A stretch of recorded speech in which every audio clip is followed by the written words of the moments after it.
സർക്കാർ തലത്തിൽ വലിയ വീഴ്ചകൾ വന്നു എന്ന ആക്ഷേപം കഴിഞ്ഞ ദിവസങ്ങളിലൊക്കെ ഉയർന്നിട്ടുണ്ടല്ലോ. ആ വിമർശനങ്ങളിൽ നിന്ന് പാഠം ഉൾക്കൊണ്ട് പോയ മണിക്കൂറുകളിൽ മുന്നോട്ട് പോകാൻ ഭരണ സംവിധാനത്തിന് കഴിഞ്ഞിട്ടുണ്ടോ? അടിസ്ഥാന സൗകര്യങ്ങളടക്കം ഉറപ്പാക്കാൻ കഴിഞ്ഞിട്ടുണ്ടോ? എന്താണ് നമുക്ക് അതിൽ മനസ്സിലാക്കാൻ കഴിയുന്നത്?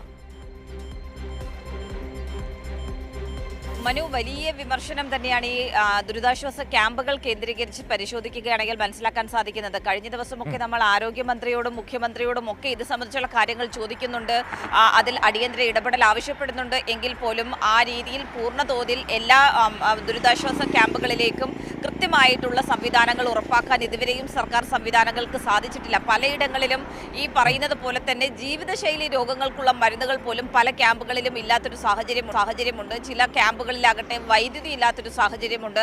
അങ്ങനെ പലയിടങ്ങളിലും പല ക്യാമ്പുകളിലും അങ്ങനെയുള്ള പ്രശ്നങ്ങൾ ആ ദുരിതാശ്വാസ ക്യാമ്പിലേക്ക് മാറ്റിയിട്ടുള്ളവർ തന്നെ പറയുന്നുണ്ട്. പക്ഷേ ഇതൊന്നും ആ രീതിയിൽ നമ്മൾ പറയുമ്പോൾ ഇത് സർക്കാരിനെ വിമർശിക്കാനാണ് എന്നതിനപ്പുറത്തേക്കൊന്നും തന്നെ സർക്കാർ അതിനെ കാര്യമായി എടുക്കുന്നില്ല എന്നുള്ളൊരു സാഹചര്യമുണ്ട്. പക്ഷേ ഈ പറയുന്നത് പോലെ തന്നെ ഇങ്ങനെയുള്ള പ്രശ്നങ്ങൾ, ബുദ്ധിമുട്ടുകൾ ജനങ്ങൾ അനുഭവിക്കുന്നുണ്ട്. ഈ പലയിടങ്ങളിലും വെള്ളം കയറിയ ഇടങ്ങളിലൊക്കെ കഴിഞ്ഞ ദിവസം പത്തനംതിട്ടയിലെ പല ക്യാമ്പുകളിലെയും അവസ്ഥ അത് തന്നെയായിരുന്നു. ഏതായാലും ഇന്ന് അതിനൊരു മാറ്റം ഉണ്ടാകുമെന്ന് പ്രതീക്ഷിക്കുന്നു. കാരണം ഇന്നിപ്പോൾ മുഖ്യമന്ത്രി പത്തനംതിട്ടയിലെ ദുരിതാശ്വാസ ക്യാമ്പുകൾ സന്ദർശിക്കാൻ ഏറ്റവും ഒടുവിലായി എത്തുന്നുണ്ട് എന്നുള്ള കാര്യം കൂടി എടുത്തു പറയേണ്ടതാണ്. കാരണം ഈ ദുരന്തം ഉണ്ടായി, ഈ ദുരിതത്തിൽ ജനങ്ങൾ നെട്ടോട്ട പോകുന്ന സമയത്തൊന്നും അവിടെ എത്തിയിരുന്നില്ല മുഖ്യമന്ത്രി. അതിനപ്പുറത്തേക്ക് വലിയ വിമർശനങ്ങൾ ഉയർന്നതിന് ശേഷം ആണ് ഇന്നിപ്പോൾ പത്തനംതിട്ടയിലേക്ക് ഷീജ, അത് വളരെ പ്രധാനപ്പെട്ട കാര്യമാണ് ഷീജ. സംസ്ഥാന മുഖ്യമന്ത്രി ആ ദുരന്തം മുഖത്തേക്ക് എത്താൻ ഇത്രയധികം വിമർശനങ്ങൾ കേൾക്കേണ്ടി വരുന്നു, ഇത്രയധികം ദിവസങ്ങൾ കഴിയേണ്ടി വരുന്നു എന്നത് സങ്കടകരം തന്നെയാണ്. ആദ്യ മിനിറ്റ് മുതൽ ദുരന്ത നിവാരണ കേന്ദ്രങ്ങൾ ഏകോപിപ്പിച്ചുകൊണ്ട് മുന്നോട്ട് പോകേണ്ട മുഖ്യമന്ത്രിയെ നമ്മൾ മുന്നണിയിൽ ഒരിടത്തും കണ്ടില്ല. ഏതായാലും ഒടുവിൽ ഇന്ന് വിമർശനങ്ങൾക്കൊടുവിലാണെങ്കിൽ പോലും മുഖ്യമന്ത്രി ദുരന്ത മേഖലയിലേക്ക് എത്തുന്നു എന്നത് ആശ്വാസകരം തന്നെയാണ്. അതങ്ങനെ നിൽക്കട്ടെ.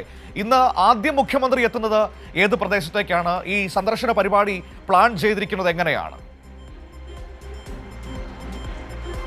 നിലവിലിപ്പോൾ പ്ലാൻ ചെയ്തിരിക്കുന്നത് ഇന്ന് ഉച്ചയ്ക്ക് 12 മണിക്ക് തിരുവനന്തപുരത്ത് നിന്നും ഹെലികോപ്റ്ററിൽ മുഖ്യമന്ത്രി പുറപ്പെടുന്നതായിരിക്കും. അതിനുശേഷം നേരെ ആറന്മുളയിലേക്കാണ് എത്തുന്നത്. ആറന്മുളയിൽ എത്തിയതിനു ശേഷം വിവിധ ദുരിതാശ്വാസ ക്യാമ്പുകൾ സന്ദർശിക്കും. റാന്നിയിൽ ഉൾപ്പെടെ എത്തി അവിടെയുള്ള ദുരിതാശ്വാസ ക്യാമ്പുകൾ സന്ദർശിക്കും എന്നുള്ളതാണ് ഇപ്പോൾ നമുക്ക് മുഖ്യമന്ത്രിയുടെ ഓഫീസിൽ നിന്നും മനസ്സിലാക്കാൻ സാധിക്കുന്നത്. ഏതായാലും അവിടെ എത്തി സ്ഥിതിഗതികൾ വിലയിരുത്തി ഈ പറയുന്നത് പോലെ തന്നെ ജനങ്ങൾ നേരിടുന്ന പ്രശ്നങ്ങൾ അത് അഡ്രസ് ചെയ്ത് മുന്നോട്ട് പോകണം എന്നുള്ളത് തന്നെയാണ് പ്രധാനമായും ഉയരുന്ന ഒരു വിഷയം എന്ന് പറയുന്നത്. കാരണം പലയിടങ്ങളിലും ഇപ്പോഴും ദുരിതാശ്വാസ ക്യാമ്പുകളിൽ ജനങ്ങൾ വലിയ ദുരിതമാണ് ഇപ്പോൾ നേരിട്ടുകൊണ്ടിരിക്കുന്നത്. മനു.